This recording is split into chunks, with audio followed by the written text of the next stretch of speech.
Good morning to everyone. I am Kuldeep Swami, physics teacher at Suraj School, Mahendragarh. Dear student, today we will discuss about distance and displacement. Today our topic will be the distance and displacement. Dear student, spot. This is point A, this is point B, and this is point C. Body have to travel A to C. Body को A से लेकर C point पे जाना है. A से B चला जाएगा वो, और B से कहां चला जाएगा वो? C चला जाएगा. Suppose this is the 4 kilometer and this is the 3 kilometer. Body have to travel a path from A to C, and that path is A to B and B to C. This is the actual path, and this path is called the distance. Actual path traveled by body between any two points, any initial and final points, is called distance. But this is the another way to reach A to C. Now this is a right angle triangle. If this is a right angle triangle, then by Pythagoras theorem, this is 5 kilometers. By Pythagoras, we can say hypotenuse is equal to under root of perpendicular का square plus base का square, 3 का square plus 4 का square, 9 plus 60, 25. Answer कितना आ जाएगा? 5 kilometre. So this is the shortest path, and this shortest path is called displacement. So that is the actual path, and this path is called the distance, and this is the shortest path, and this path is called the displacement. So the actual path is called distance, and the shortest path between the 2 points is called displacement.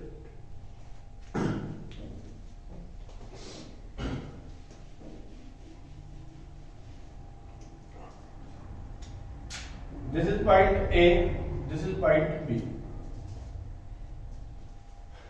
Body goes A to B. This is the 4 kilometer. Calculate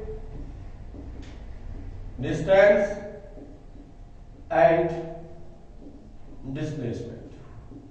We have to calculate the distance and displacement. Dear student, body goes A to B. That is the actual path.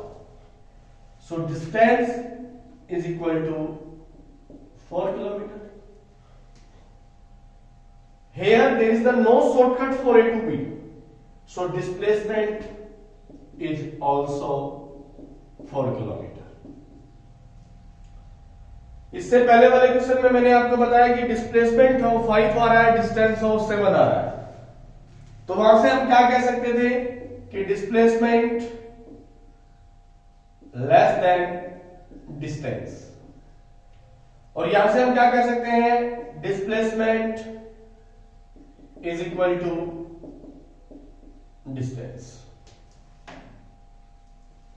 Now in another case there is a circular path having radius 7 centimeter.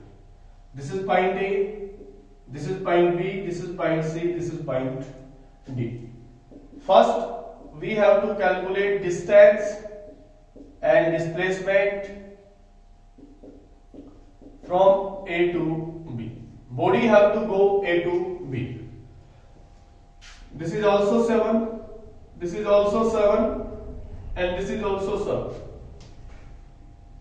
If body goes A to B, then it travel the first quadrant, one quadrant. So distance will be the total distance multiplied by 1/4. मैं बोल सकता हूं इसका total distance क्या होगा? इसका circumference कितने quadrant cover करेगा? एक. टोटल कितने थे? 4. So 2 into 22 by 7 into 7 into 1 by 4. 7 से 7 कैंसिल, 2 2 जा 2 से 11, इसका डिस्टेंस आ जाएगा 11 सेंटीमीटर। पूरी डिस्टेंस निकाली हमने देखा ए से बी जाने में एक क्वाड्रेंट को ये कवर कर रहा है, तो क्यों ना हम उसका 1/4 निकाल देते हैं, तो हमारे पास क्या आ जाएगा इसका डिस्टेंस। बात करते हैं डिस्प्लेसमेंट की, तो ये वाला शॉर्टकट रास्ता था उसके पास जाने के लिए।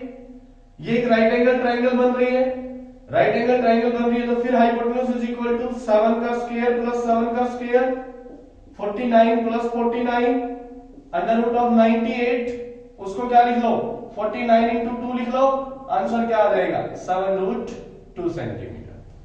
सो डिस्प्लेसमेंट यहां से क्या आ गया 7√2 सेंटीमीटर। ध्यान से देखिए, displacement is less than the distance. इसी का सेकंड केस उठाते हैं। बॉडी को जाना है A to C, अगर बॉडी A to C जाएगा तो बॉडी 2 सर्कल कवर करेगा, तो टोटल क्या था 2 पाई r, कितने क्वाड्रेंट कवर किए 2, कितने में से 4 में से। सो 2 into 22 by 7 into 7 into 2 by 4, 2 2 जा कैंसिल, 7 से 7, answer will be the 22 centimetre. Distance हमारे पास क्या आ गया 22 सेंटीमीटर। बात करते हैं डिस्प्लेसमेंट की। ये शॉर्टकट रास्ता है जाने के लिए A to C, तो डिस्प्लेसमेंट क्या हो जाएगा 7 प्लस 7, आंसर क्या आ जाएगा 14 सेंटीमीटर। ध्यान से देखिए, यहां पे भी displacement is the less than the distance. तीसरा केस उठाते हैं, A to D जाना है उसको। A to D जाने के लिए उसको 3 क्वाड्रेंट कवर करने पड़ेंगे एक्चुअल पाथ से।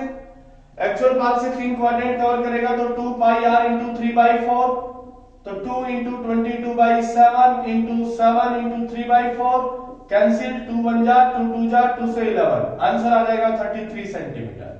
ये क्या आ गया हमारे पास डिस्टेंस। डिस्प्लेसमेंट निकालेंगे, देखो A to D आने का छोटा रास्ता यही तो था, ये फिर से एक राइट एंगल ट्रायंगल बनेगा, राइट एंगल ट्रायंगल बनेगा तो डिस्प्लेसमेंट क्या आ जाएगा 7√2 सेंटीमीटर, 7√2 सेंटीमीटर। फोर्थ केस के अंदर जाते हैं, बॉडी को जाना है A to A। A to A आएगा तो टोटल कितना डिस्टेंस है 2 पाई r, कितने क्वाड्रेंट कवर किए 4, कितने में से 4 में से।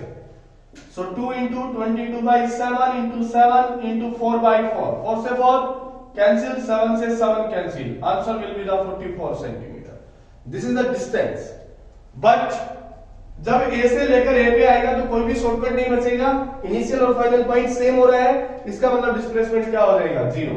तो डिस्प्लेसमेंट का वैल्यू यहां से हमारे पास क्या हो जाएगा 0 सेंटीमीटर।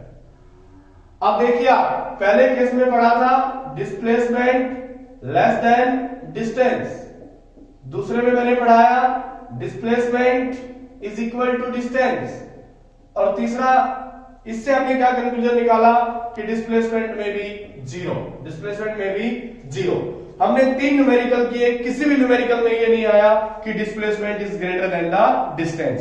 तो ये फिनोमेना कभी भी नहीं होता है कि डिस्प्लेसमेंट कभी भी है वो डिस्टेंस से बड़ा नहीं होता है। Displacement is always less than the distance.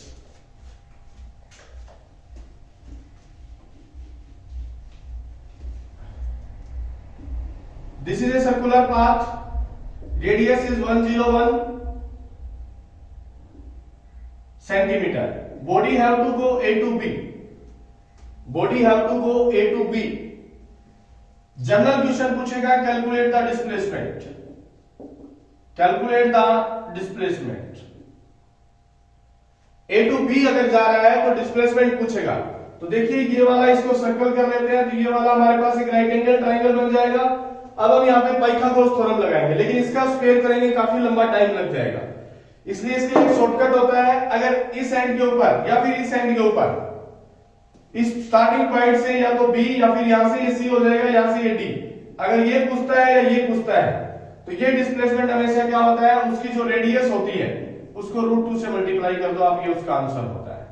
Radius को आप √2 से मल्टीप्लाई कर दीजिए, ये उसकी डिस्प्लेसमेंट का क्या होता है, आंसर होता है। क्लियर? उसके बाद देखिए ये A पॉइंट, ये B पॉइंट, ये C पॉइंट, बॉडी A से C पे गया, टोटल डिस्टेंस है ये 400 मीटर है, वो 100 मीटर वापस आ गया,